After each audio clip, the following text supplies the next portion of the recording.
with a sharp beak. In Egyptian mythology, Thoth was the god of literacy, of writing, of science, and of magic, and brought all those things to humans. Thoth was the Egyptian god of knowledge who invented and taught the Egyptians to write with hieroglyphics. There was no known language prior to hieroglyphics, so he is the giver of language to the Egyptian people. God Thoth was an extremely important god in ancient Egypt. He is the one that had all the information. Every time a pharaoh or an engineer would talk about how he was able to create something, he would say, I was given this information by God Thoth.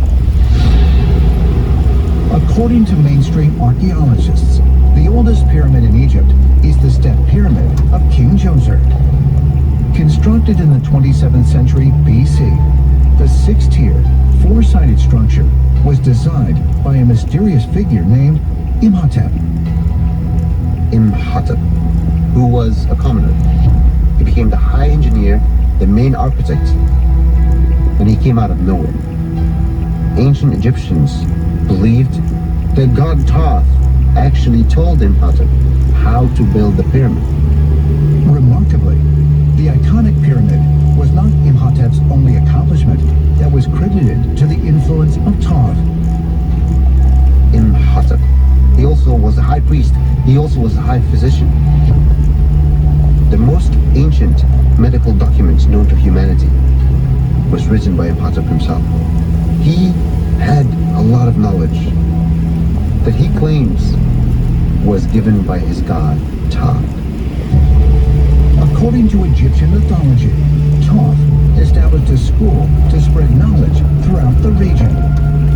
For more than 3,000 years, the Egyptian mystery schools sustained and preserved and amplified the mystic wisdom of the ancients. The mystery schools were started by Thoth, and it was believed that the mystery school actually operated in Memphis, which Thoth is believed to have built himself. The mystery schools were attended by some of the most illustrious figures in history. The book of Acts, for instance, tells us that Moses was trained in all the wisdom of the Egyptians. This is a reference to the Egyptian mystery schools.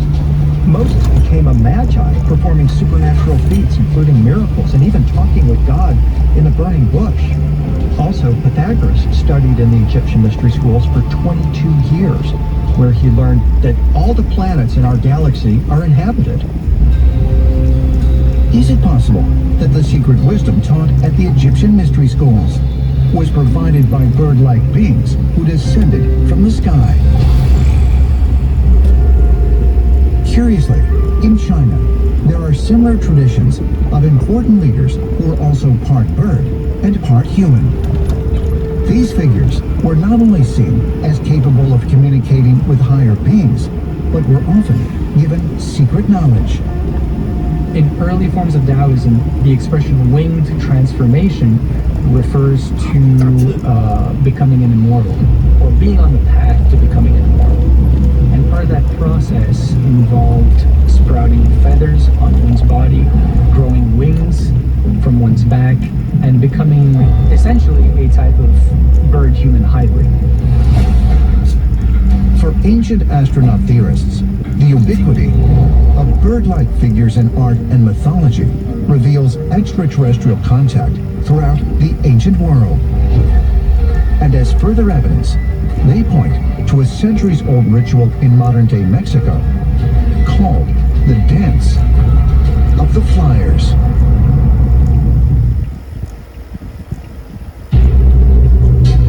Papantla, Mexico. Every year, the people of this city gather to watch a breathtaking ceremony called Danza de los Voladores, or the Dance of the Flyers.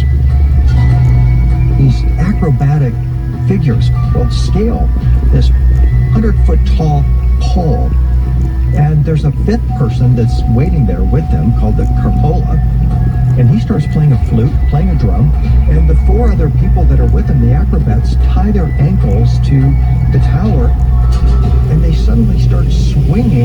around the tower. In 52 rotations, they descend down to Earth.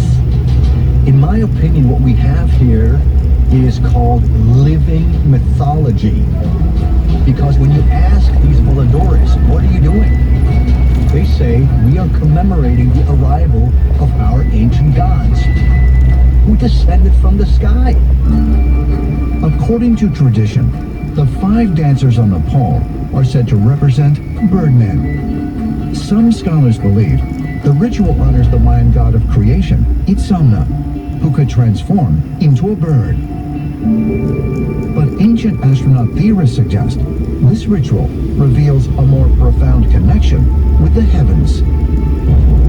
From an ancient astronaut perspective, are they actually witnessing the descent of extraterrestrials? And they're recreating that original scene that they saw long, long ago. Is it possible that the dance of the flyers is not a portrayal of mythological gods descending from the heavens, but of otherworldly visitors coming to Earth in spacecraft? Perhaps further clues can be found by examining a flying feathered deity known to the Aztecs as Quetzalcoatl. Quetzalcoatl supposedly came from someplace far away and taught the people agriculture, writing, astronomy, and a lot of the finer arts of living. Quetzalcoatl was a sky god, and allegedly he descended from the sky in physical form and taught the local populations in different scientific disciplines. And the interesting part about that is that you have the Aztecs, you have the Olmecs, you have the Toltecs, you have the Maya, and their main celestial deity is Quetzalcoatl. Fuck you, bitch. Curiously, Quetzalcoatl is depicted by various Mesoamerican cultures, both as a flying serpent and as a human-like figure. And as far as ancient astronaut theorists are concerned, the most intriguing depiction of this god is also the oldest, a nearly 3,000-year-old carving made by the Olmecs. It depicts a person who's kind of sitting sway back inside the body of a curving snake. The tail is in front of him and the head comes up over his head. And some people think it's an image of some sort of vehicle that he's driving. It is such an interesting and evocative piece of art that it's gotten a ton of names. One of them is the Rocket Man. He's seated inside of a dragon that's encircling him. So here we have to wonder if it's depicting perhaps extraterrestrial technology like a spacecraft. Could this artwork reveal that Quetzalcoatl was a human-like being who was seen piloting a spaceship? For ancient astronaut theorists, this carving contains another intriguing detail that suggests Quetzalcoatl was not a fictional deity, but an extraterrestrial visitor. It portrays Quetzalcoatl holding what appears to be a handbag.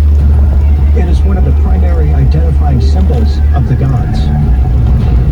Now, we know from the Sumerian mythologies that the Anunnaki also carrying this bag. We seem to notice that this bag crosses cultures as possibly some type of artifact. It raises the question of, is this possibly extraterrestrial origin? This handbag is identical to what you can find in the Middle East, which is very strange, because why would they have the same symbolism? Well, the idea is that the same teacher people not only went to Sumeria and Göbekli Tepe, but also they went to Central and South America. And so this motif that these handbags exist worldwide is not a coincidence. According to ancient astronaut theorists, it is also no coincidence that in culture after culture, we find gods depicted with wings. The truth of the matter is that these birdmen depictions and references exist in almost every ancient culture. The reason why I think that this is important is because our ancestors wanted to commemorate that they experienced someone in physical form that had the capability of flight. These gods depicted clearly with wings or coming down on some type of a winged object. The comparisons between these ancient cultures seem to tell me that ancient man was witnessing something in the sky that to them represented the power of flight.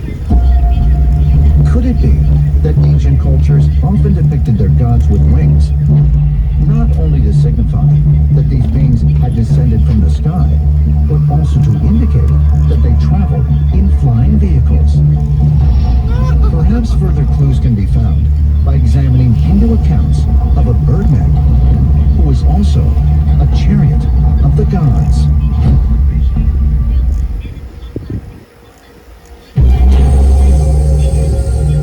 Bangkok, Thailand.